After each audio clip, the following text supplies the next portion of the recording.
2 o'clock on the 19th of December this year. My wife is standing right beside me. As the door in front of us is being opened by this lady, she's dressed in black. She's about 5 foot tall. She guides us through this corridor, winding corridor. We walk for a little while. Are you all right? My wife asks me. Yeah, I'm all right, darling. I reply. We continue walking down this corridor. The lady, I later learned she's known as the usher, knocks on this door. Big, massive door. And pushes the door,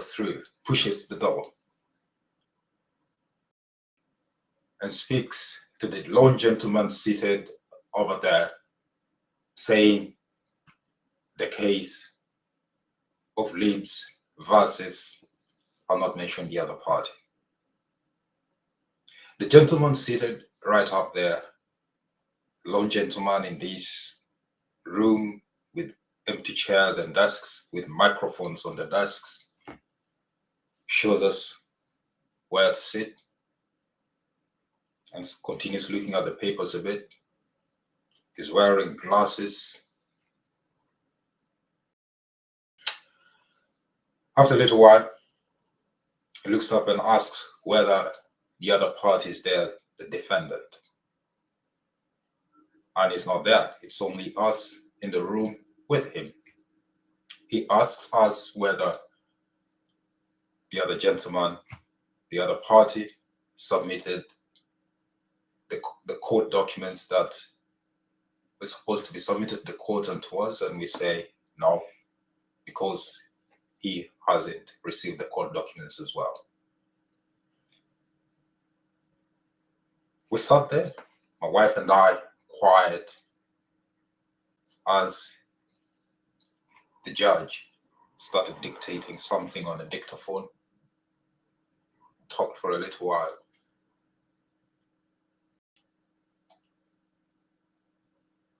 The court session was very short.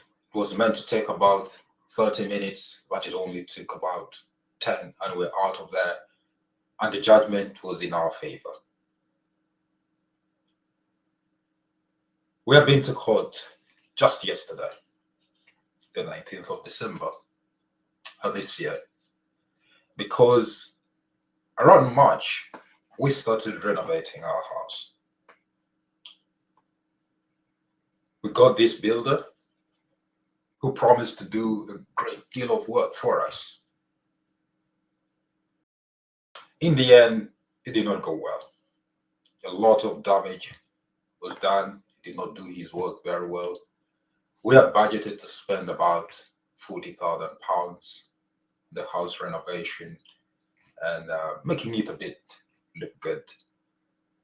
To date, we are still working in bits and pieces, and we have spent over £80,000 doing the house. So I wasn't happy with what the builder had done. We had paid him duly the money, not all the 80,000 though, but paid him some money because we really wanted our house done well, but he did not deliver. We had to bring other people to sort of complete some of the works, and that's why we've spent over £80,000. Now, the judgment was in our favor.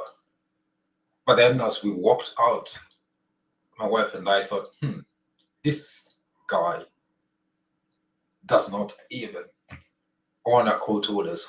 How will he pay the money that the judge has said he's supposed to pay? As we're holding that thought, we decided we go to the court office. Now, I'll get back to that. The reason I'm bringing this forward and talking about this morning on this Wednesday broadcast is to really emphasize the point of managing money. Now, I had recourse to be able to go to court to challenge this road builder, I would say, about what he had done and how it actually devastated us. Now, there is a framework that I use and that I teach, and let me show you that framework. This framework here is called spending your money wisely, managing your money well. In this framework, I teach it in my Financial Freedom Masterclass. It's a framework that helps you to manage your money well and make sure that you're not shortchanged at the end of it. Wisely simply means different words there. As you can see here, uh, W stands for something, I stands for an S, an E. They're all words that spell the word, letters that spell the word wisely, but they are there to give a framework to help manage your money very well.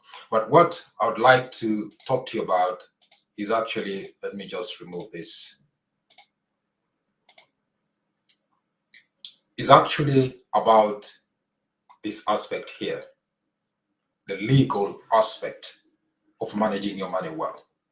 What does that actually mean? Whenever you're going to spend your money, make sure that your expenditure is legally binding. I remember when this gentleman came when he needed to do the works for us, he did not have a contract, and that should have been red flags for me and my wife. It's now that this might be not go well. And sometimes we think other people are like us. They are trustworthy, they are honest, and they'll do what they want to do. So, but because of this framework that I use to be able to manage my money well, I said, if anything goes wrong, I have no basis of claiming back my money. So I told the gentleman I need a contract for the works to be done. And he was hesitant about doing it. But eventually we got to it and we drew up a contract for the works to be done. So when eventually he did work that was not up to standard, took some of them, it took quite a bit of money from us.